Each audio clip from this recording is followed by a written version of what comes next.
Yeah. Hello. Been a while. Good to see you, man. Good to see you too, This man. guy's always traveling. I go nowhere. Mm. I get up at ungodly hours and do a lot of driving and talk on the radio and do real estate and go home and go to sleep. I don't know what That's all I do. I don't know what I just show up and just do. So just because I get this question a lot, officially around the 7th or 8th of November, the EMP podcast resumes. We got 4 shows already scheduled. Nice. Okay. We would have more if this man would confirm a few dates for me, but I keep forgetting. That's mine. I will confirm that tomorrow. Promise you. We are ramping up hard for the winter. Yeah, so we're probably going to do between 4 to 6 shows, 4 to 6 shows a month, based upon that's about all I can handle. But that's a good workload. Yeah. I was doing 8 to 10. You're doing that many prior, yeah. So it's just that's a bit much. That's a lot. Yeah, the schedule. But I'm looking forward to. Yeah, we'll get back in it. Yeah, for sure. Definitely. So that's coming as well. Of course, our live stream as well. So yeah, definitely.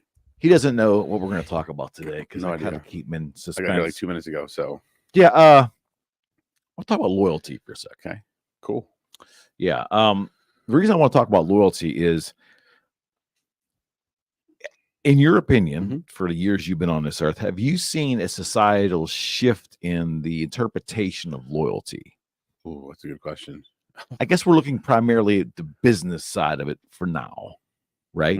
Have you seen attitudes toward loyalty and what that means? Have you seen? Does it evolve? Well, I think loyalty is one of those things where it can be defined so many different ways, right? I don't think consumers are loyal anymore. Okay. I think there's too many options, right?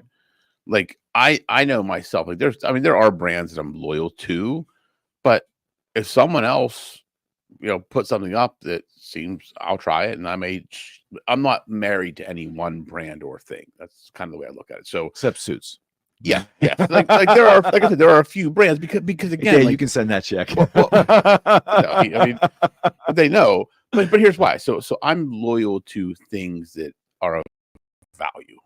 If that makes sense. So there's got to be a value to the loyalty I give.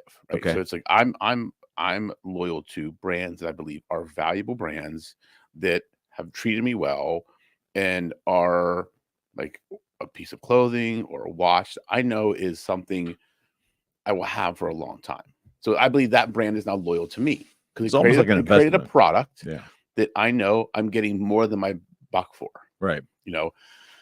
When it comes to like business in general, I think, are employees loyal to companies? Yes. I mean, I don't know. It depends. I think it's so hard because I'm in an industry, right? You don't see a ton of lawyers switching firms a lot. I mean, I think now more so the younger lawyers do it a lot more. But like I know when I came out of law school, there are some guys that went to law school that are still at the same firm they were with 20 years ago. So I think everybody defines loyalty differently too. I think you have to understand like what your definition of loyalty is.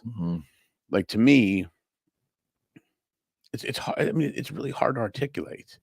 I think loyalty is a feeling. I think it's it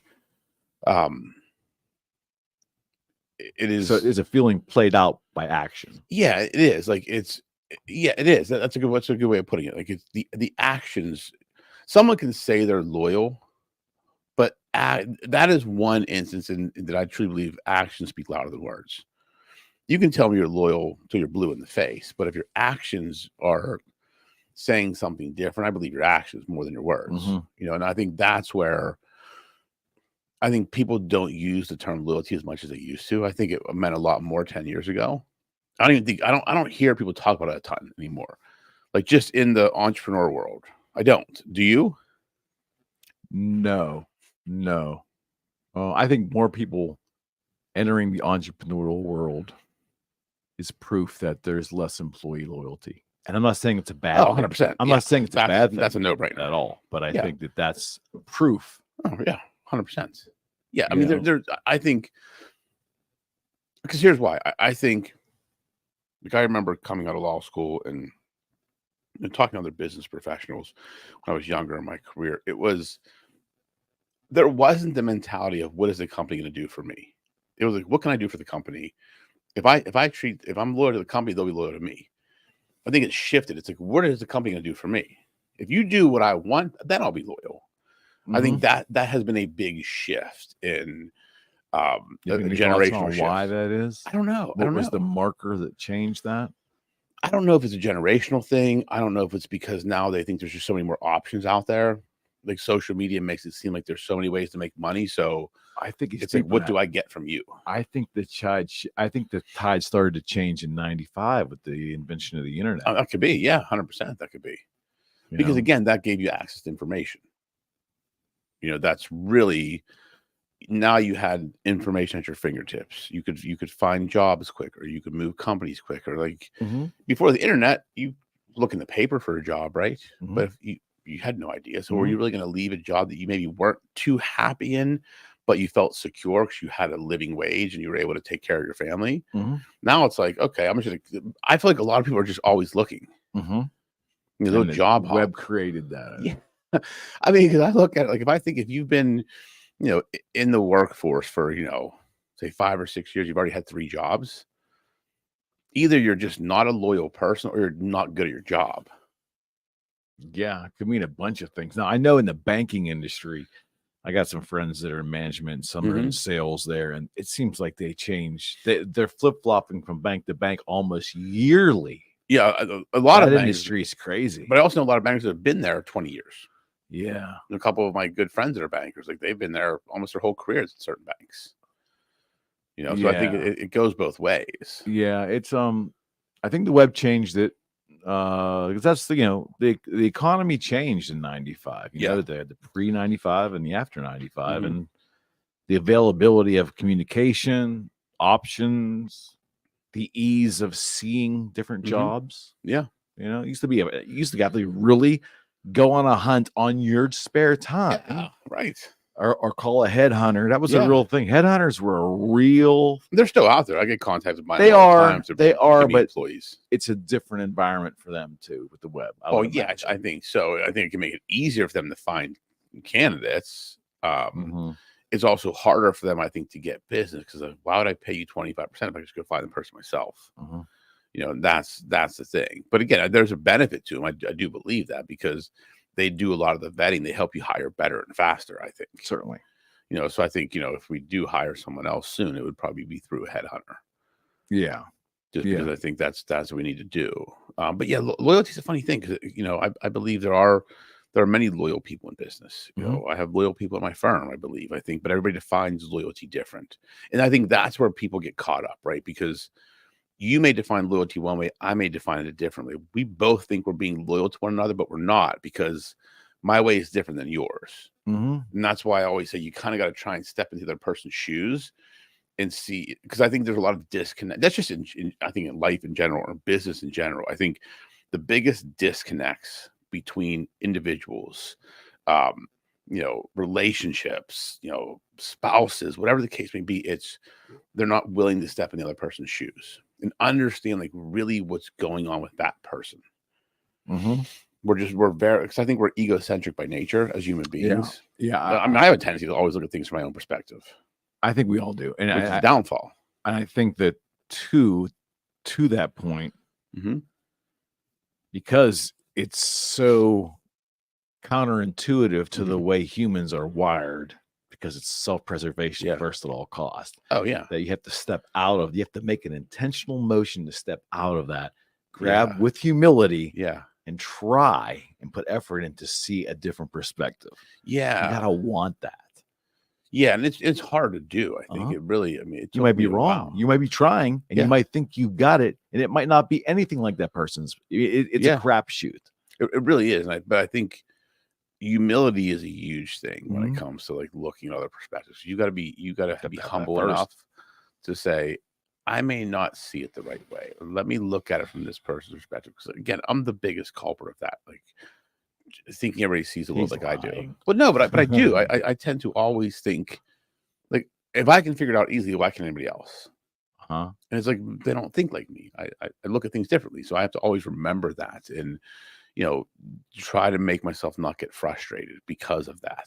So I would piggyback to that and say, in my opinion, anyone who's a deeper thinker to whatever level that is, if you're the kind of person that at least just asks the next question, maybe 10 questions deep, maybe Mhm. just if you're a person that just asks the next question, Mhm. you are quite different than the bulk of society. Yeah, no, I mean, You- you're right, and I think, yeah, that's a good point. I think a lot of people don't, or a lot of people just take what's said at face value. Mhm. In yeah, that's really I'm trying to think of an example, but I do think it's always asking like why. I always say why. Why is that? Mhm. Why do you think that way? Why did you Mhm. say that? Like why did you do that? Like just asking people that next question. But I think people don't do it because it's uncomfortable to ask Mhm. the next question.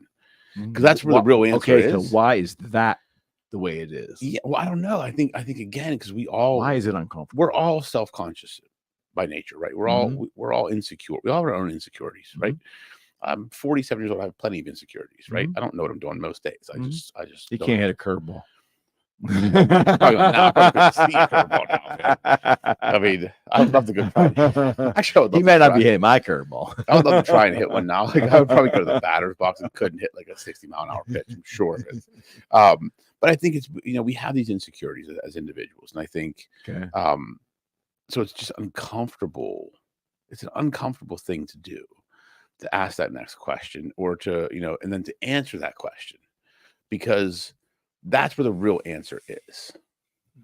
Have you ever been in a position where you were in a social setting where Mhm. you have having a conversation with Mhm. somebody and you were pretty indifferent to the exchange? It was a Yeah. social Yeah. function. You're going through the motions. Mhm. And did you ever analyze there are moments that in an engaged Mhm. conversation, the insightful questions to ask to take that conversation to a deep way. Oh yeah. I mean, I But love you doing that. intentionally Mhm. don't do it because you're like, it's not worth it with this particular individual Yeah. to go that deeply. And I Well, feel like I'm always making these like decisions, oh yeah, you have to. and You I'm have to. overthinking it probably, but I'm No, no, always no. kind I of don't. massaging it. And No, I don't think you are. 'Cause I think it comes down to situational awareness, right? You have to be aware of the surroundings and aware of this of you know with whom who you're with and the environment you're in. So I may Mhm. be overhearing a conversation in a social setting, and there may be 6 things. I'm like, what about this, and this? But I also look at the people that are around. I'm like, well, How's it going to land? yeah, how's it going to land, right? Am I going to make the person feel uncomfortable? Uh-huh. Am I going to make everybody else feel uncomfortable? Like, there's a lot of looking at, because again, like I try and be I try and like look at other and try and serve other people. So it's like I know what I want to get. I know what I want to ask. I'm like, how's it going to land with everybody else? It's going to make them uncomfortable. I don't want to put anybody in a situation where I interject myself into a conversation, then make the Yeah. conversation turn uncomfortable. There's many times I'm there. I'm like, there's 50 questions I would ask right now. Okay. So do you think too that this is how I Mhm. feel? And I want to see if you feel this way. I think before the web, Mhm. as I remember it, it was very easy to be inquisitive. It was very easy to be engaged in a physical conversation Yeah. because that's just how we operated. Yeah. It's almost now like at times I feel I don't want to be too inquisitive or too thoroughly engaged or Yeah. too sophisticated in my exchange Yeah. because it can be perceived as either Mhm. condescending, it can be perceived a little bit condescending, a little bit arrogant. Mhm. I have to actually temper my inquisitiveness Yeah. because that's not how most of society is operating today. Mm. It's so surface level. Yeah. I mean, I do think you're When you right. have like a personal exchange, when you're a physical exchange. Yeah. Mhm. I mean, I remember as a kid before the internet, my best friend Sean, we would like sleep over at his house. We'd sleep out in his backyard. He had like a shed, so we'd like camp out. And I can remember being staying up till dawn, like contemplating the world. Like, what happens when you die? Like, where do you go? Like, what like just like as kids, like before there was internet. Now, he's an intelligent guy, and we've always got along great, and we've always been people that think about ideas. But I can remember like being 12, 13 years old, sitting in his backyard at 4 or 5 o'clock in the morning, Mhm. like as the sun's coming up, saying, "What happens when you die? Like, what do you do? How do we get here? Like what is all these things? Like what is our adult life going to be like? Like having these conversations because we were curious. Like it was a curiosity. I've taken that into my adult life. I am a very curious person. I just try and to your point, like being I try and come across as, I think you can come across as inquisitive or condescending. Yes. I always try and come across as inquisitive. Fine. And I always tell people perception. Well, right. And I always tell people, like, look, I'm not asking questions. I'm just a curious, and I have to tell people this sometimes because sometimes that's the problem. Well, I know because people always Why think, do we have to do that? Because I think people don't like being questioned. They don't like being questioned. It's uncomfortable, right? So I would say, look, I'm not judging. I'm just curious. So why this? Okay. Like it has nothing to do with it. I don't have an opinion on it. I am literally just a curious person.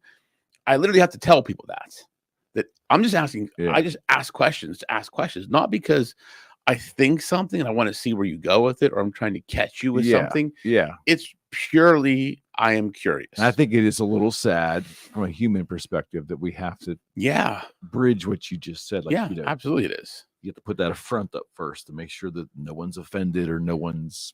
Yeah, it's silly. It's silly, and I feel like it's almost insulting to me that I have to think this way. I should be able just to express myself in a conversation, politely and exchange in a civil way, and not have to couch everything I say so someone else doesn't get offended by my inquisitiveness, which is insane. If you step back from that and look at it, wait, I have to worry about offending someone because I'm inquisitive, right? Really? Yeah, because I have to. Well, and again, and I think if people would just take a step back and not get offended and just say, I don't know, out of opinion, I think it would be a lot easier to have those conversations. For all parties involved. Yeah, because I think people feel like they have to have an opinion on everything. I also feel like the people, once they take a stand, that's their stand, regardless of right or wrong. They'll die on the hill. Like look at politics right now, right? I know people that are on one side or the other that I've spoken to. I know that is not their belief or who they want. Yeah. But they're gonna die on that hill. Like they made such a reactive gesture, right? Like they were in support of someone so hard. And then when shit went, that's not really what they're about. They don't want to admit they're wrong. Yes. And it all comes back to humility. Okay, so let's talk about the political end of it from a loyalty standpoint. Yeah. So the great thing about this country is you have this vote and you can do whatever the hell you want with it. You can get advice from everybody. Yeah. Listen to some of it. Don't listen to any of it and just do what you want. That's the great thing about it. As scary as that is. Yeah. Are we in 2024? Is there still enough sophistication of thought and reasoning in the bulk of society that you have hope that people are looking at that vote and really summing up the two options? Unfortunately, it's just two options, and then making a decision based upon the bulk of my beliefs is leaning this way or with this way, or is the personality. The cult of personality is so great that steals a bunch, or the single issue voter that goes and steals a bunch. Do you think we've got enough sophistication in the way we choose in this country based upon our belief structure? No, we choose on who we like better. Why do we like them though? Is the question. I think if you look at the two candidates right now, and again, I'm not meaning to talk politics. I'm going to use an example. We're going to do it. We're going to talk politics. So don't worry about it. people that love Trump. They love Trump because they believe he stands for America and he cares about America and he just says what we all think. So that's the reason why people like him. I think people like Harris because she's not Trump. And maybe there is, again, like I've watched a couple of interviews and I'm again, like I'm not educated enough on her policies to know. Neither is she. Well, and that's what I was going to do. Like I watched a couple of the interviews where like she doesn't really have any policies. If she doesn't have a script or they're written for her, I think. Well, did you see Brett Barrett? The Brett Barrett watched it, like it was like okay, like she said, you've been in the office 3.5 years. What do you? She said, well, Trump's been running for 10. It's like, well, what does that mean? It's like, not relevant. What does that matter? She's not prepared. Like she has not yes. prepared herself for this moment because I don't think she saw this moment coming. Well, that's exactly right, You and see? that's no fault of her own. Like it's just, she To was a degree, it she was is. Yeah, thrust she into accepted it. She could have said no. Yeah, I mean the opportunity economy, hopes and aspirations, Yeah. and like there has been nothing of substance. Not saying Trump has a ton of substance either, but he knows at least he can But articulate. he was there for years. He was there for years, and he can articulate. Okay, how do we drive down inflation? Start with energy. Well, make energy cheaper. He's a business person, right? He looks at it from business. There are some intrinsic advantages. Yeah, he has from a knowledge standpoint.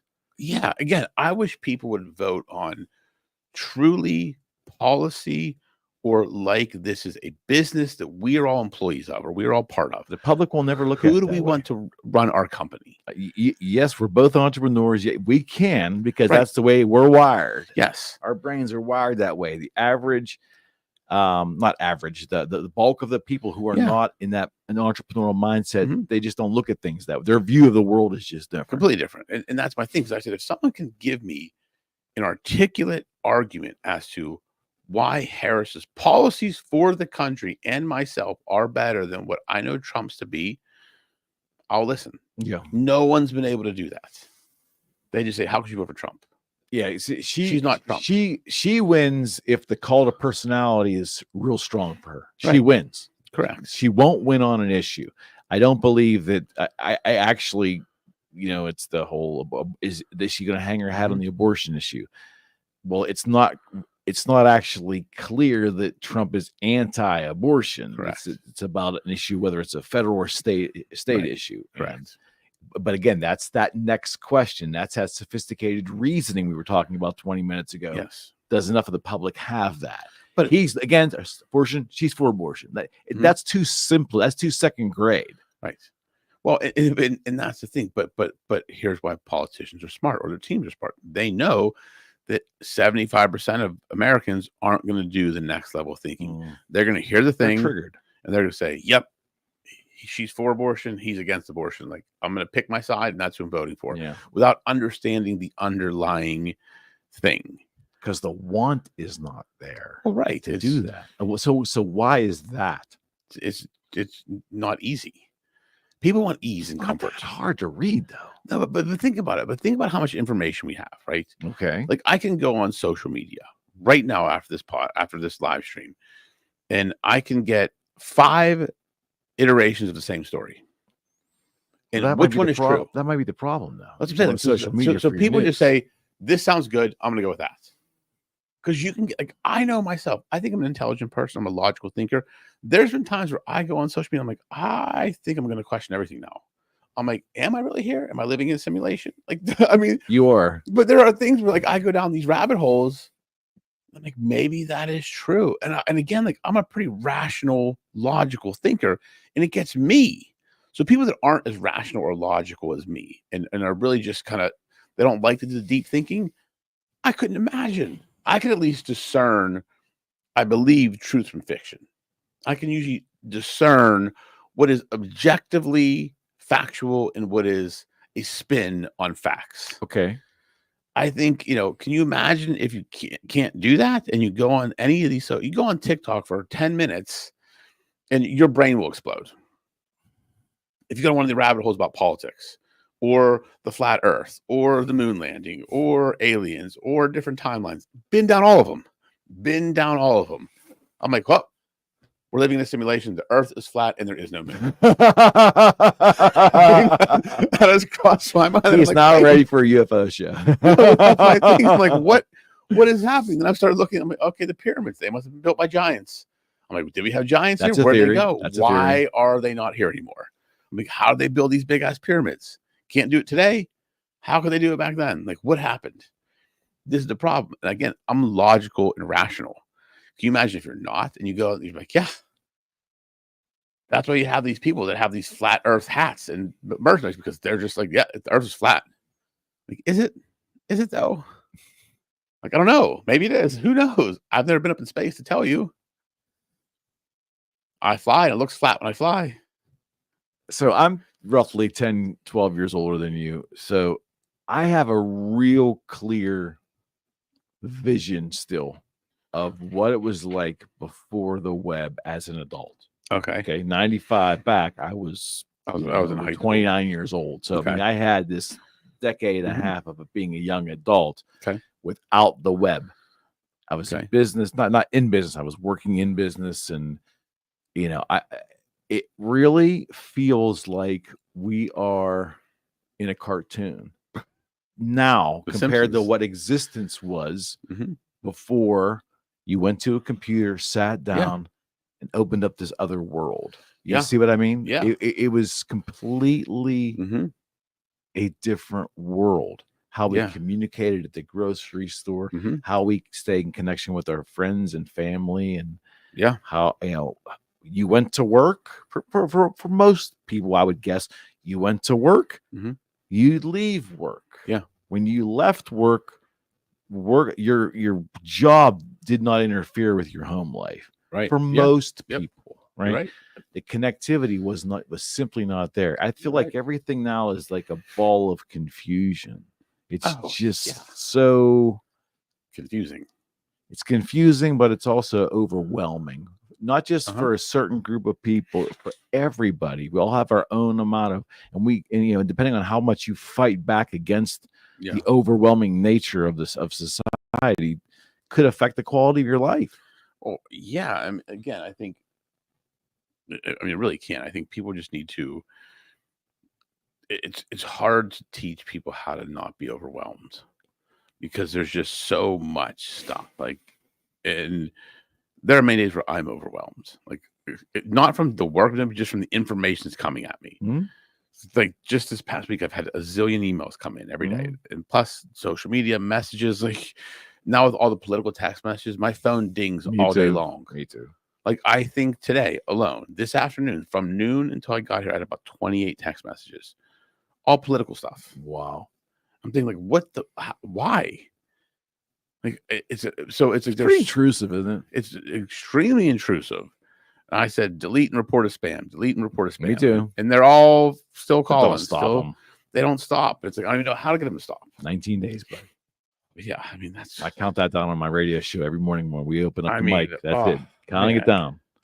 I gotta be careful because our station takes advertisements to politicians. I don't want to denigrate it, but I just say, hey, it'll all be over 19 days. Yeah, will it though? Because who knows? Well, our voting participation of it will be over. Like the signs and all this. Yeah, all this nonsense. We hope. Or they'll say, you know what? We don't have enough votes. We're gonna have a do-over. We're gonna extend voting until January. We're gonna have a do-over. We need more votes. Get them in. Because I feel like the rules just keep changing. Like now there's early voting everywhere, and I don't understand that. Vote early, vote often. Yeah, vote early, vote often. I mean, that is true. But I think that's the problem, right? There's so much information. I think people do get overwhelmed, and it's hard not to get overwhelmed. So I think it really comes down to, and it comes back to what we talked about a few shows ago, like understanding your purpose. And why you're doing what you're doing. Like, what is it? That's what I think. If you figure that out about your life, everything should just fall in alignment with that. I would hope. So I look at I believe my purpose right now is to build a legacy, to build this firm. So everything I do is in alignment with that. Right. Decisions I make, the people I'm with, the things I do, the way I think, where I go. It's all. Do I have fun? Sure, I do some things, but most of it's in alignment with that purpose. So it makes decision making very easy. Oh, certainly. Does this move the needle forward or not? I have limited time and to grow a firm like I want to grow. It's not a 9 to 5. It's not even a 9 to 7. It's a 24-hour day job. And I have to be okay with that. Like I have to accept that. Like that's just part of the role because there's ups and there's plenty of downs and everything in between. So understanding that but when you understand that purpose at a deep level and you decided, this is where I think people get caught up in business or just in life. They have a purpose, but they haven't decided to go all in on the purpose. Like that's where people get caught up, right? They take sports. Like I want to be a baseball player as a kid.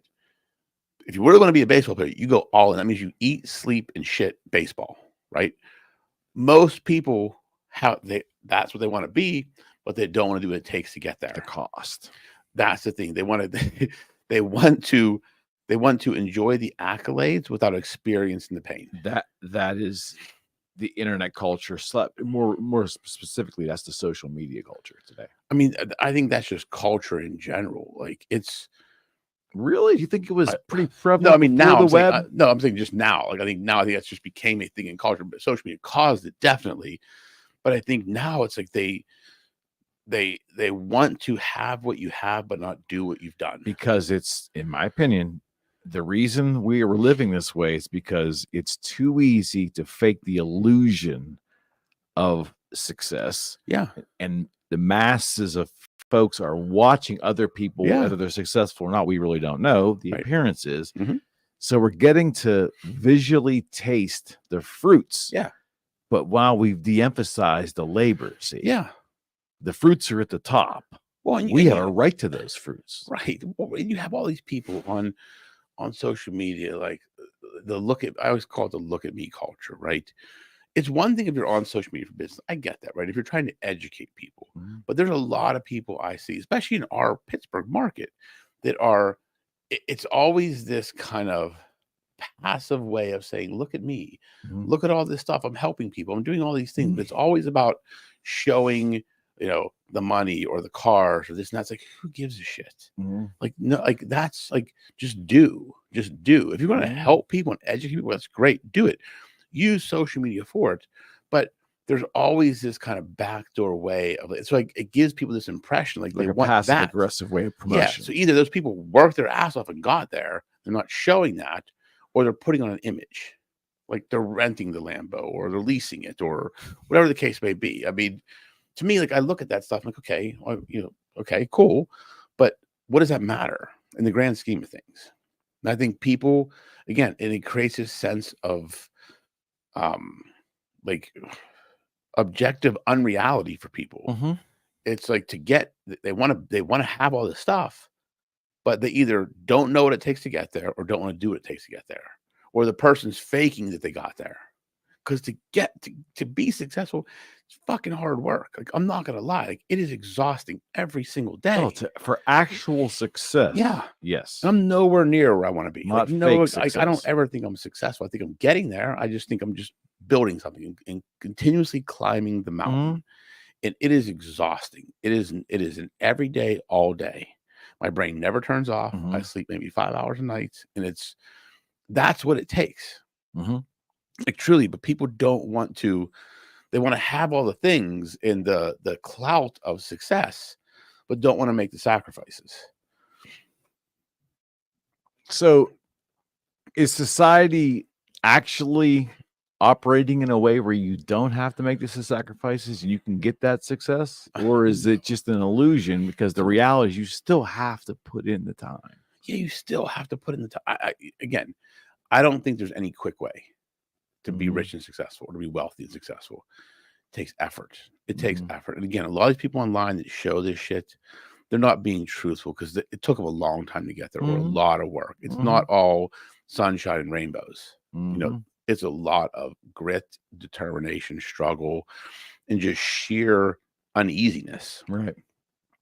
Because I believe to be successful, truly, you have to feel uncomfortable every day. If you feel comfortable at any point in time as an entrepreneur, you're not working hard enough. So true. You're not like you've accepted comfort. And entrepreneurship is not comfortable. It's the beginning of the downfall. Generally. 100%. And then people get to that point where like, well, why am I not getting where I want to be? It's like, well, you accepted comfort for 3 months. I think if you accept comfort for 3 weeks, it puts you 10 years back. Yeah, I believe that too. Because you lose momentum. Like, there hasn't been one time since I started the firm where I felt comfortable. This year has been like the craziest. But don't you think you create a circumstance where you will be perpetually uncomfortable? Yeah, if I get too comfortable, I'm just gonna drop a bomb in the room just because. But again, that's what you have to do, I believe. Yeah. So it's part of being challenged every day too, right? Yes. I mean, if you're not challenged, and I think that could go for even people that are employees for other companies that if you feel like you're a person that needs that daily challenge or challenges, don't ignore that. That's an important thing. Or, and if you're not getting it from your job, either get another job or start orchestrating challenges within your company, within your workspace there. Make yourself think. Yeah. Think.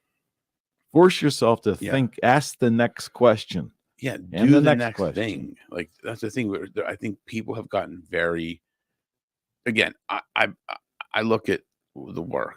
Like I don't believe there's such thing as work-life balance. No. And if you're striving for that, that's fictitious. It's a fiction. It really is. I mean, you're never going to be balanced. You're always going to be off balance one way or the other. It's your job to kind of know the We're guardrails. humans. Yeah, we're always off balance. but I think chasing work-life balance is a fool's errand. But I don't think it exists to chase. Like it's No, like, but people think it does. Define. I would say so. Someone wants me to strive toward that. Like I had a counselor tell me one time when I started Boogie Street, that a business counselor, and I'll never forget this, second year or something. And after talking with me, all you do is work. You work. You have to have balance in your life. I said, okay, well, I probably should maybe spend more time, at home with my wife or, with my family. I get that part. But what else are you talking about? Yeah. Find things that are rewarding for you. I said, well, I'm like, I love guitars. It's a hobby for mine, but I'm also working in it. So I'm already there, man. It's like I was taking advice from people that really were not where I wanted to be. Yeah, right. Exactly. Well, that's you know what I mean? Well, that's always the quote they say. I would never take advice from someone I don't want to change places with. Correct. And I remember hearing that like years ago. And as I've gotten older, I think about that almost every day. As someone's giving me advice, I'm like, would I trade places with you? Yeah. Now there may be something they say that's intelligent and resonates with you. I'm not saying be open to listening. I'm always open to listen, but if I pause, I'm like, if I'm like not 100% sold, my default is always, would I trade places with you? And if I wouldn't, I'm probably going to take the advice because I'm ahead of you. Not sounding like an asshole, but I'm dealing with more stuff than you've dealt with, and so I'm not going to do that. Yeah. There's a level of like credibility. There was an old adage, don't buy life insurance off someone that doesn't have it themselves. Yeah. Don't take financial advice from someone that isn't investing in the same portfolio that you are. Don't take health advice from an overweight doctor. Like all things like that. And it's true. Doctors because of that. Well, but when you think about it, those are simplistic statements that have such a powerful underlying meaning. Like that's what I look at it. Like, would I take advice from you? Are you better at me in what I'm asking you about advice about? And would I trade places with you? So funny story. In my early 20s, I had my first, when I got my first physician, I broke away from my parents' health insurance while I was on my own, first job. First physician, I chose this person on a referral. Went to him a couple of times and wasn't feeling. I think I came out with mononucleosis, believe it or not, for a while. So I'm seeing this person regularly, and I really worked out. I kept myself in shape. I cared about my health. This gentleman was about 350, and he would go on the outside of the building, and smoke. Yeah, that's I actually had an epiphany one day. I was like looking at him in there, nice guy. I mean, nothing negative about his demeanor, but I said, this guy is the epitome of a walking catastrophe. Yeah, health wise. And what am I doing? Right. Like, what am I doing here? Right. Yes. I mean, that comes down to any profession like that. Would you hire a financial advisor that just looks bankrupt 10 times, right? Isn't investing in the same things you're investing, right? But that's how I would say, where's your money? You're money. putting my money here. Portfolio. Let me see your portfolio to see where your money's invested. Absolutely. Because if you don't have your money where you're putting mine, why would I put it there? Or are you just doing it to make commission off of me? And I think that's what people need to look at. Like, it's just, it's just interesting. Like about like this whole picture of everything. It's just society is so different. Like it really is, and because everybody has advice to give. Everybody has an opinion on everything, and that's and we've gotten to that point. Like that's something else I don't remember as prevalent in the before times, the before web times. I maybe because the world moves slower too. I don't know, but it seems like everybody is just ready to tell you what they think. On anything at any moment in time. I was like, thank you, appreciate it. It's just what it does is creates a lot of static. All the time. And it's probably some valuable nuggets in there, but it's too mentally exhausting to sift through it and find it. That's the problem. Well, and I think too. So I will retract my statement somewhat about I wouldn't. it's not that trading places, because there are people I think that are in different paths in life that I will always take advice from. I mean, not trade place them, because it's just not they're in a different No, I life understand path. what you're saying. But Yeah, I think 100%. there are a lot of people. There are people in my life and in my circle that I respect very highly, that I take their advice, and they may be in a completely different career field, so I wouldn't trade places with them. Sure. But it's just, that's how I look at it. Like, if you're in the same path as me and you're trying to advise me on what to do, but you're not where I want to be, or behind me, I'm probably not going to. I may listen, but I may not take the advice. But there are people in my circle and close friends, and that I take advice from, I listen to. So I can't say that's 100% accurate all the time. Well, I probably would say something to the effect of career advice or business growth advice. I probably would apply that principle to that. Most of the solid advice you're going to get is from people that are already where you want to be, or on the way, or a couple of levels above. Definitely. I look at that, but then I look at, like, in my firm, Matt, my partner, like, I take his advice. I listen to things because he's a different perspective than me. So certainly, like, finding people that have different perspectives than you, also true. He's younger than me. It's a must. He's a couple years behind me in career, but he has different ideas than me. So I listen to his ideas, and it makes me think about things. And there are different types of people for different. Yeah, I agree. That business thing is, like, I try to always seek out mentors that have seen the world bigger than I have, and can say, yeah, here's what you're coming up against. Then there are people that are, in my circle, like in my firm, and like friends of mine, that they just have a different viewpoint of the world. So I want their perspective. They help me shift and see things differently. Yeah, you have to have that. I mean, it's almost to the point where we seem like we're not we're not capable, or we're not willing to understand the differences of positioning, but the value of the advice. Because we're looking too much at the differences. Yeah. You see what I mean? Well, yeah, that's a problem. No, that is. I think about like people in my life over the years that have come to me for advice, and I've given them advice, but they just took it in such a because it was different than what they thought. They didn't want advice. They want a reaffirmation. Well, that's exactly it. And that's the thing. I think that's a really good point. So I think that is, again, where people, like, I'd rather have people in my life telling me I'm a fucking idiot, or I'm wrong, or you're being an asshole, than people validating me. Because if I have people around me validating me, then I'm never going to improve. Like, I don't want, like, from personal to professional. Like, I don't, if I'm truly am validated, okay. But I don't want people just to validate me because they're in a relationship with me. Like, I want people to challenge me and say, you're wrong. Look at it this way, because it may trigger something. It may trigger something I didn't think about. I may not agree with them, and I may still stay on my path and say, my position is not changing, but I'm at least challenged in a way where now I can take a different look at things. Oh, most definitely. And that's what I think we gotta get to. We're too inclined to seek validation from others, as opposed to seeking criticism, and that's or critique. And yes, and to a degree of that, I think that's why we're so politically caustic, because it really is looking for people to verify, to reaffirm that my philosophy is the best philosophy because these people think like me. We've somehow found a lot of currency in that, and I don't know why we have, but last 30 years, last 20 years, it's really polarizing. I mean, and again, I think it's just the rise of social media, the rise of more access to information.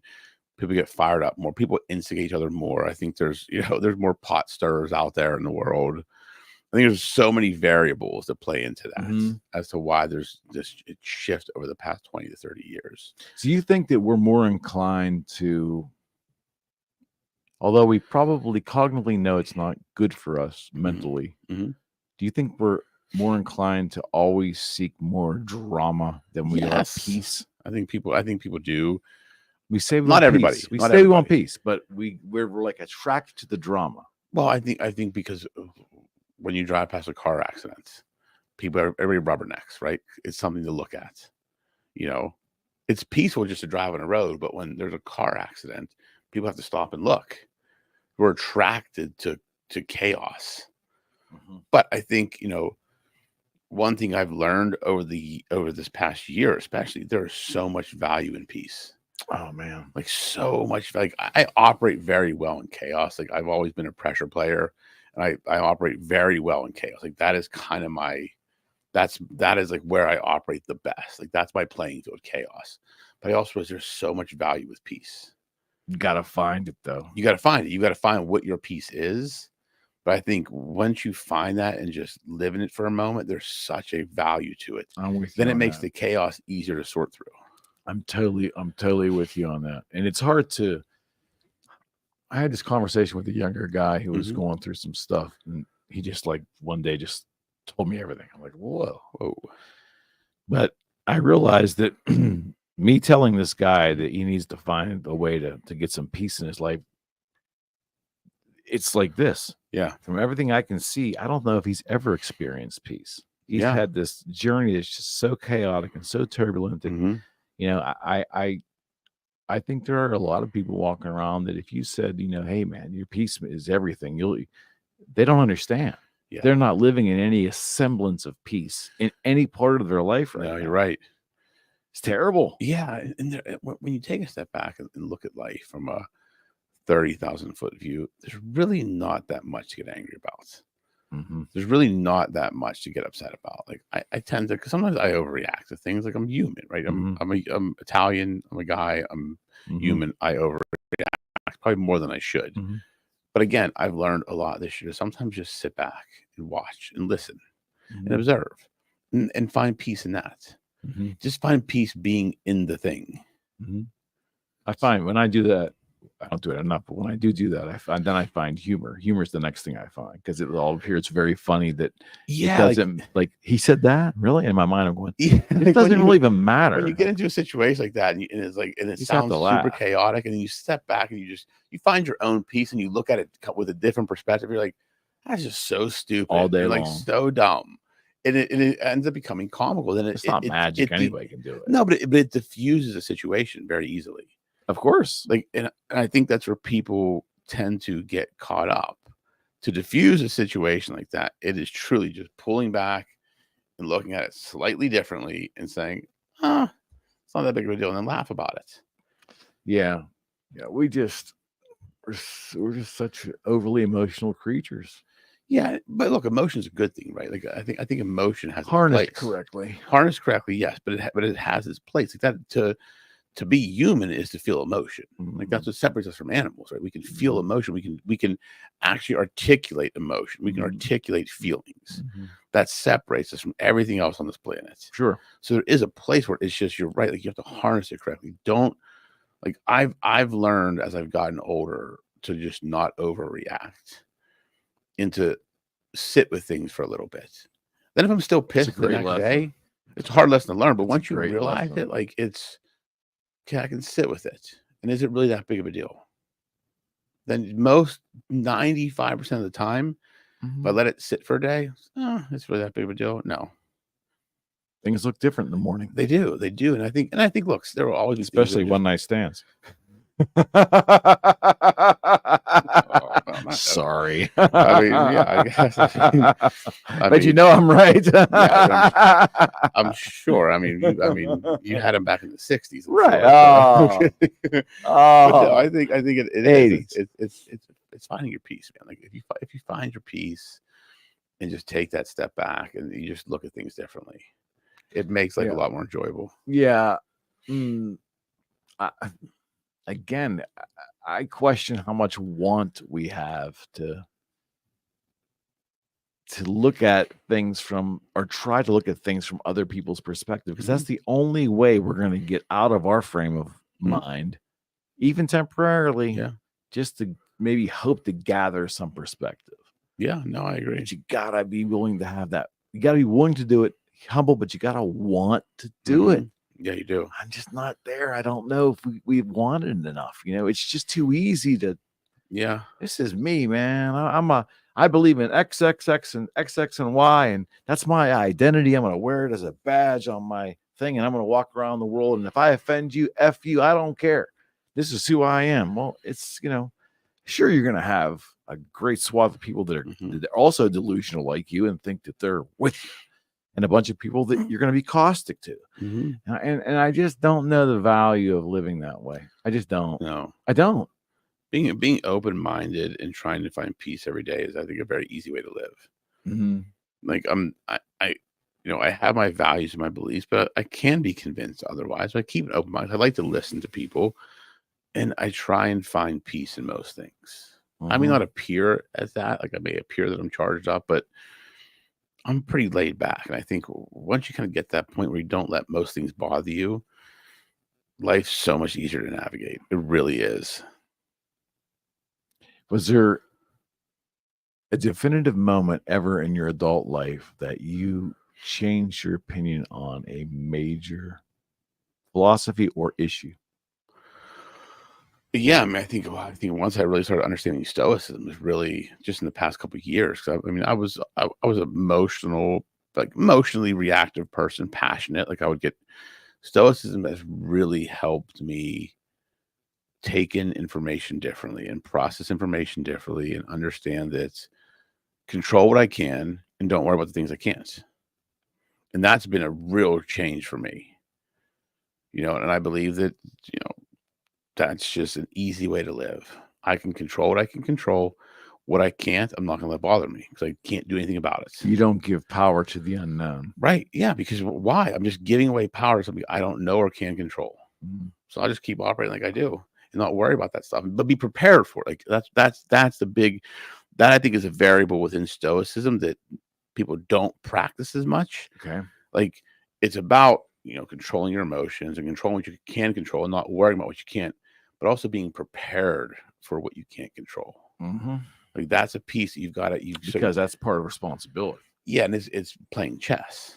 I think not many people in life play chess, play chess with life, like thinking 5 moves ahead. Meanwhile, our ancestors had to do it to survive. Right. Yes. On a daily basis. Correct. We lost that This ability. is how far we've come. Right. But I think if you know how to do that and you know how to think 3 to 5 steps ahead, there's no reason you won't be so far ahead of most people in life. To get even start on the path to getting there, you got to ask the next question. Right. That's exactly right. Whether it's of yourself or whether it's of somebody else. Yeah. You have to get that mind, that 100%. curiosity, which we all had as kids. I'm guessing most of us, like we lost it somewhere. The web made us lazy.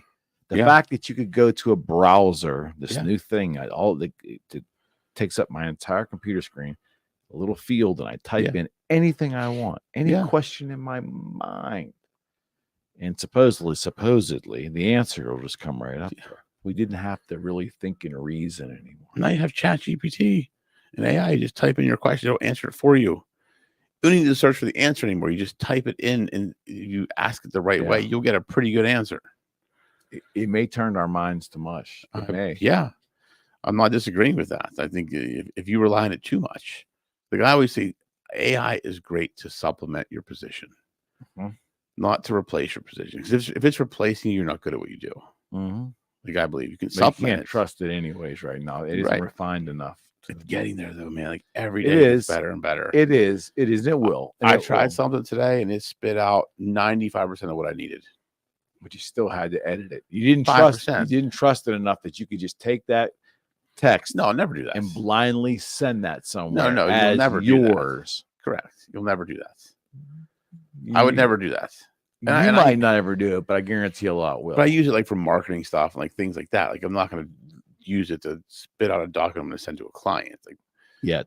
No, and again, there's AI technology out there that helps us review contracts faster. Certainly. And summarizing, which I love, which again, like we implement as much as we can technology. It's time savers. Yeah, it saves us time, saves our clients money.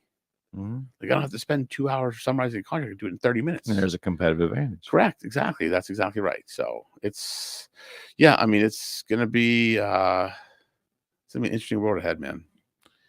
Yeah, sorry, my thing just do it again. I gotta like put a puzzle piece to keep playing, which is odd. I don't know. That's weird. Maybe it went too long today, I guess. No, we're good. I just I think I have a lot of, believe it or not, Rocco thinks I'm the ultimate pessimist. And I'm not. No, I don't think that. I'm a skeptic.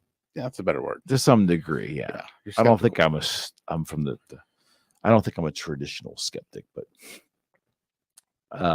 I need a lot of validation before I actually believe something. I need to see a certain behavior or a certain set of facts, and now not necessarily true on UFOs and that stuff, because I'm liable to. Yeah. Oh, really? Wait, I like to. The world's oblong. Okay, cool. Let's go. It's like a football. Okay. No, I didn't say that. I just went down some rabbit holes. And there were some convincing people that for a split second, I'm like, well, maybe it is flat. I'm like, no, it's flat. You come back to reality. Yeah. But see, that's so great though that I'm happy there's a portion of humanity that's asking those questions. Yeah, of course. That gives me hope. I agree. Like, I think we should ask questions like that. We shouldn't just take everything people tell us at face value. Because when you think about, like, who told us the Earth is flat? I don't know. But I just saw globes. I'm like, that's a big sphere flying around the sun. Can I prove that? I don't know. I've never been up there. I'm still trying to understand, like, who invented mathematics. Oh man, you're gonna make my brain break now. Like, who did? I mean, because the person that invented math, I'm sure there's a persons, whoever invented that system has been used to explain everything. Yeah. Like, how did that happen? Right. Like, how do you all of a sudden say, we need to create something called math so we can use these calculations to make things and measure the world? Right. How? I don't know. That's a good question, man. Oh, my brain. And if I have these symbols and I act in these ways, it equals these symbols. Right. Yes. And it's all conceptual. Think about, like, trigonometry. Like, who the fuck came up with that? That's what I mean. Like, like 1 + 1, okay, 2 + 2, okay, but like cosine 9, square. Like, what does this even mean? We just assume the math has always been there, but no. A human made that math. Do you see what I mean? Right, and we assume the math is right. We assume everything we see that we ingest. We make an instant decision whether that's right or wrong or valid or invalid, and then we're off to the next thing. And we're not often asking the next question or the next question. Exactly right, man. We make assumptions and we roll. That's it. Assumptions and go. It's a terrible way to practice business, and I'm sure a terrible way to practice law. Yeah, definitely going to practice law that way. 100%. All right. Until next week. Yeah, good one. We're out in 19 days. So we're going to have like 1 or 2 shows before the election. This will be fun. It'll definitely be fun, man. We'll see. Oh, man. I mean, man. That was fun. Hold on 1 second. I gotta shut this down. That was good.